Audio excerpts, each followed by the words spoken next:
Bom dia a todos. Antes de eu começar o assunto, eu vou dar uns breves avisos aqui, tá? Se surgir alguma dúvida ou na explicação ou em qualquer atividade que estejam fazendo no livro ou do vestibular, entre em contato comigo ou pelas redes sociais ou pelo Google Sala de Aula que eu vou auxiliá-los, tá bom? Depois disso, então, a gente pode começar a aula. Hoje nós vamos falar sobre aquilo que ficou conhecido por muito tempo como descoberta do Brasil, né? Aquela imagem dos portugueses chegando no litoral da América do Sul e dando de encontro ali com os índios, né? E eu gosto do termo, que inclusive está no livro de vocês, que é a invenção do Brasil, porque ele não demonstra só o lado do português, mas coloca ele no contexto maior, né? Porque realmente, quando você enxerga num aspecto mais geral, você vai observar que o que do ponto de vista cultural, do ponto de vista econômico, o Brasil ele é reinventado a partir do momento em que os portugueses chegaram aqui. Então, eu acho muito interessante isso no livro do Sérgio Buarque de Holanda, que é um historiador. Ele vai, inclusive, talvez o maior historiador que o Brasil já teve. Ele vai escrever uma coisa muito interessante, falando assim que talvez o fato que mais transformou a história do Brasil, que mais mudou a história do Brasil efetivamente, mais estruturou a nossa sociedade, foi a chegada do encontro, né, entre portugueses e os nativos.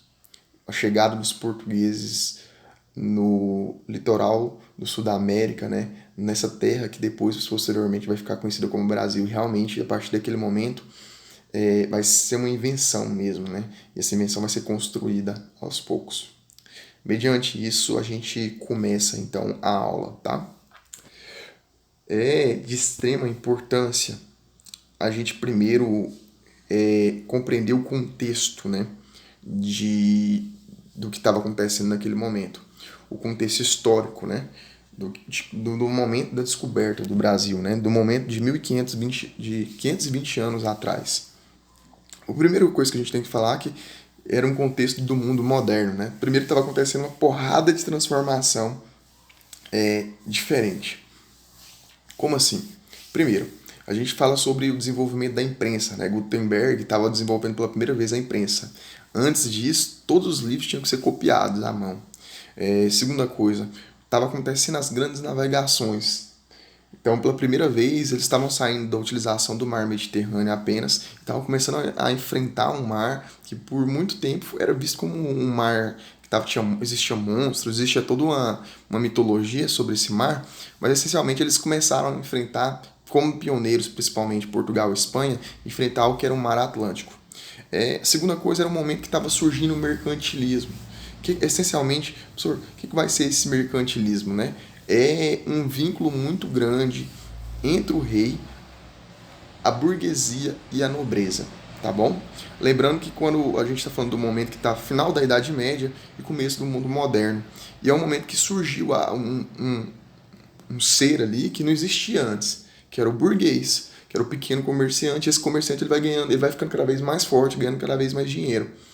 Ele vai cada vez ficando com um processo de aquisição maior. E quando chega nesse momento ali, né, século XV, século XVI, XVII, você vê que esse cara, que anteriormente ele existia, mas ele não tinha talvez um impacto tão grande socialmente falando, agora quando ele surge no início do mundo moderno, especificamente porque ele vai voltar a existir, né? Porque existe um renascimento urbano e também vai existir um renascimento comercial. Quando acaba a Idade Média, as pessoas param de depender tanto do campo, começam a voltar para a cidade e começam a voltar essencialmente um renascimento comercial também. E isso aí, junto com isso, vai trazer esse camarada chamado burguês. E esse burguês, posteriormente, ele vai se vincular ao monarca, certo?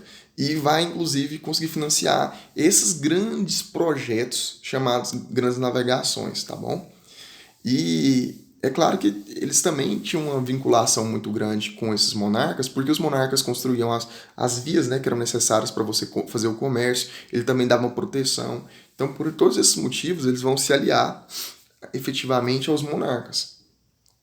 Então, tudo bem. A primeira coisa que eu quero deixar claro aí, e é uma coisa que a gente trabalhou em algum momento, talvez em sala de aula aí, se não a gente vai dar uma revisada agora, mas é o seguinte, o mar que é utilizado em grande medida, esse é o mar que está aqui no meio, aqui, ó, entre a Europa e a África, que é o mar Mediterrâneo. Esse mar é o mar, em grande medida, que ele é utilizado durante a atividade, tanto durante a antiguidade quanto durante a Idade Média, é o mar Mediterrâneo que é utilizado. E você não vê esse mar sendo utilizado, ele vai ser utilizado depois também, mas vai existir um contexto específico durante o início do mundo moderno que vai obrigar esse pessoal, especialmente Espanha e Portugal, a encontrar outras rotas. Porque esse pessoal utilizava esse mar, que era conhecido como Mar Mediterrâneo, para chegar às Índias, para chegar à Ásia, para poder comercializar, né? Para poder buscar o que eles chamavam de especiarias. Normalmente você pensa muito, quando você fala sobre especiarias, você pensa muito em tempero, mas não era só tempero, né? Uma porrada de coisa era buscada ali, inclusive medicamento, roupas específicas que eles encontravam ali, espécie do que a gente chamaria hoje, uma espécie de bijuteria. Uma porrada de coisa era buscada ali e eles traziam isso de volta e vendiam isso tudo dentro da Europa. Essas vendas dentro da Europa, elas eram extremamente lucrativas. Só que para você fazer esse comércio, que ele era extremamente lucrativo, você tinha que passar por um lugar específico. Qual que era esse lugar? O Mar Mediterrâneo. E como eles tinham que passar pelo Mar Mediterrâneo, existia um problema muito grande, porque tinha primeiro, né, a Itália com Gênova e Veneza mandando em parte do Mediterrâneo e a outra parte do Mediterrâneo sendo mandada pelos muçulmanos. Então, assim, para a Espanha e Portugal passar por ali, eles iam ter que pagar uma grana, ia ter que, enfim, né, pagar um imposto ali para poder ficar passando por aquela região. Então, eles, por conta disso, eles vão ser obrigados a enfrentar um mar que eles não enfrentaram, que, na verdade, nenhum povo anteriormente enfrentava, né? Que era o quê? O Mar Atlântico, certo? O Mar Atlântico. E aí, de fato, você vai perceber que as primeiras expedições vão ser de Espanha e Portugal, porque eles vão ter características econômicas, formações os primeiros estados nacionais vão ser formados com eles. Então, isso vai permitir que esses caras saiam da onde é conhecida aí como a Península Ibérica, que é onde está Espanha e Portugal, e efetivamente se desloquem para esses locais. Tudo bem? Então, é nesse contexto do mundo que a gente está falando. Esse é o contexto geral do período em que foi encontrado aí o Brasil, né? O que vai ser conhecido depois, posteriormente, como Brasil. Uma coisa importante, do ponto de vista de nomenclatura, de utilizar um conceito específico, é que nessa época não existia Brasil, né? O que a gente pode chamar é América Portuguesa, que seria o mais adequado. A gente fala como Brasil para ficar um pouco melhor na compreensão e tudo mais. Certinho? E aí, vamos dar continuidade então. Então, dentro desse contexto de grandes navegações, né, de Portugal e Espanha sendo obrigado a sair da Península Ibérica, daquela pequena região, e navegar pelo Atlântico, você vai perceber aí um cara muito importante, que é o Vasco da Gama, que em 1498 ele vai conseguir dar a volta, efetivamente, não pelo mundo, mas ele vai dar conta de dar a volta aqui pela África e chegar à Índia e comercializar aquilo ali. Se fala que o lucro dele foi tão grande, né, com as especiarias, que ele ganhou aproximadamente 6.000% em cima das especiarias que ele trouxe. Então, assim, o lucro foi muito grande. Então, logo, logo, eles acabaram. Portugal, especificamente, decidiu, logo que ele voltou, a investir novamente nisso, nessa outra navegação, para eles voltarem. E aí, essa navegação vai ser decidida, que vai ser realizada em 1500, certo? E aí é nesse contexto que o Brasil vai ser encontrado.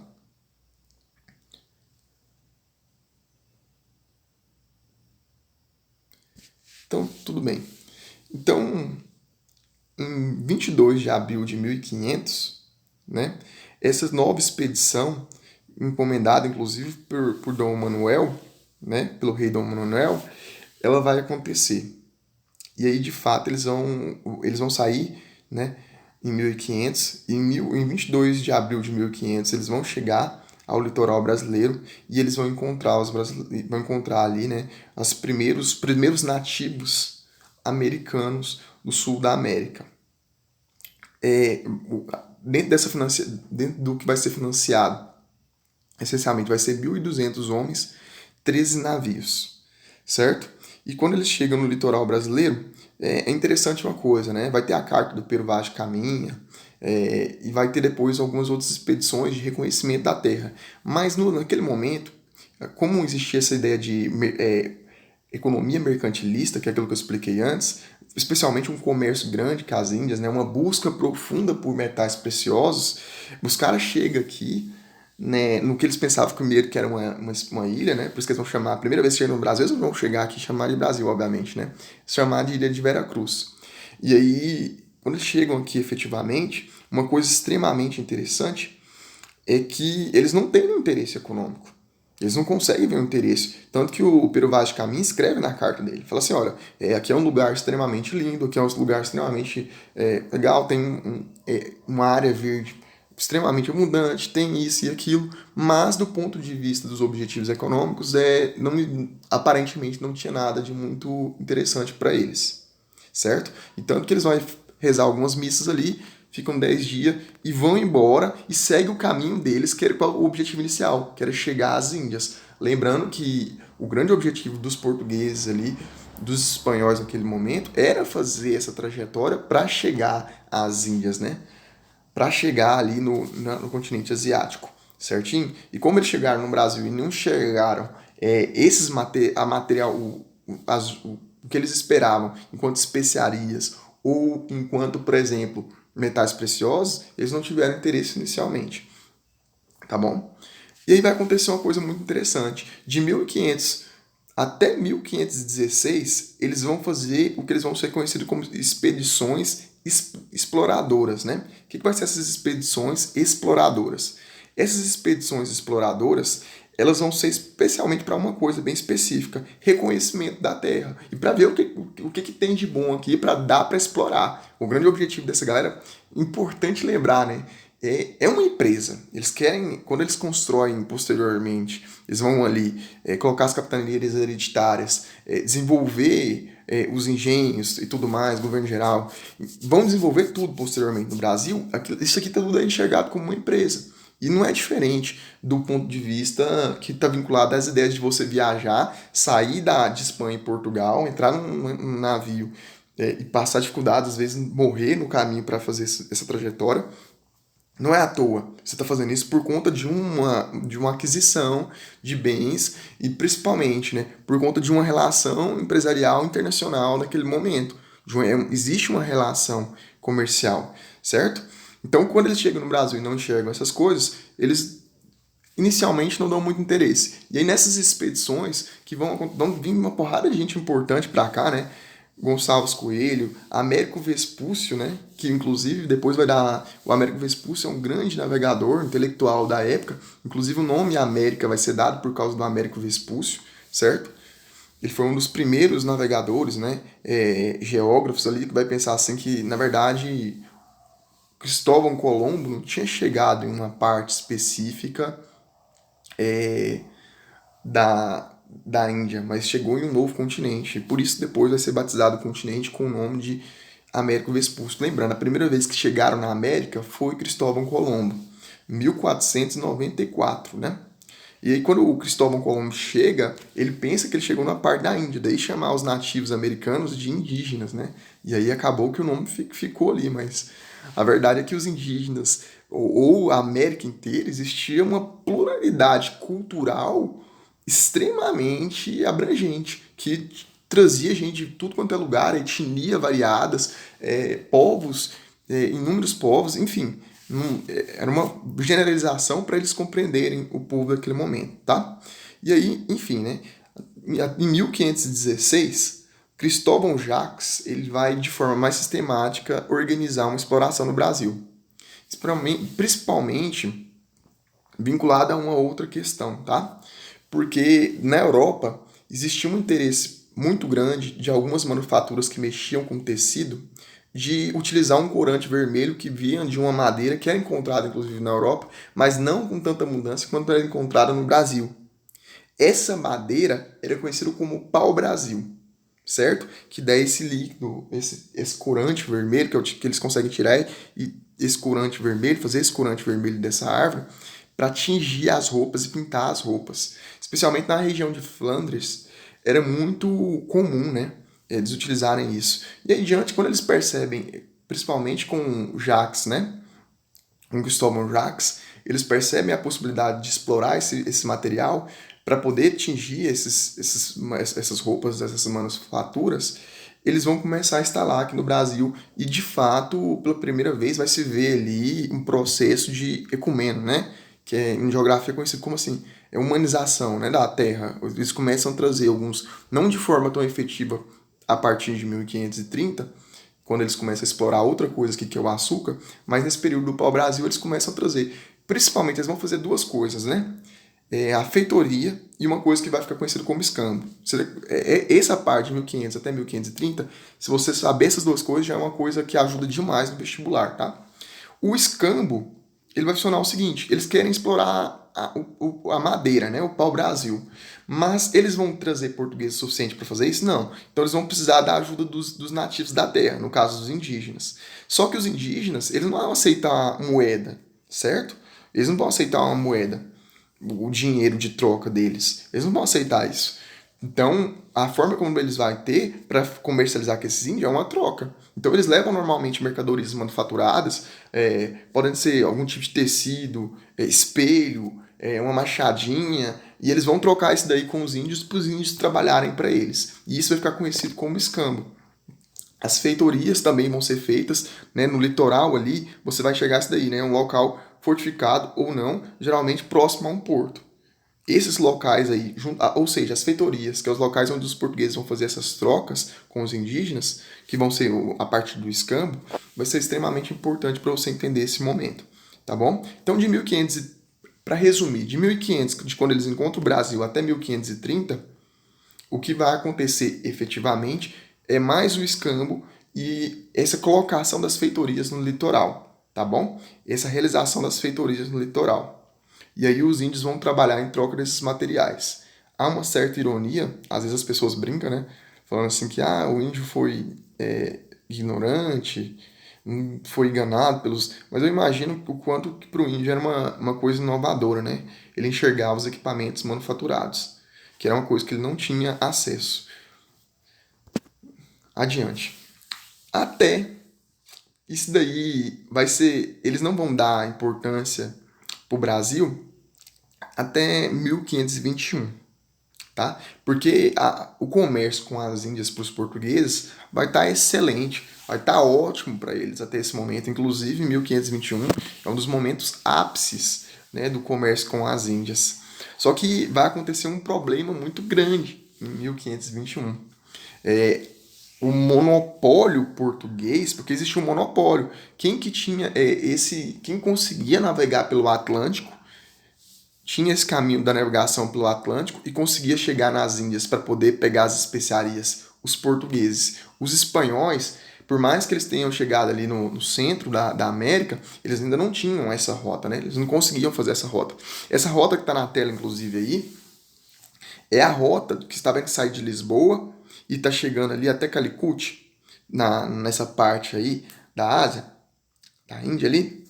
Então, essa rota era que era utilizada pelos portugueses especificamente, né?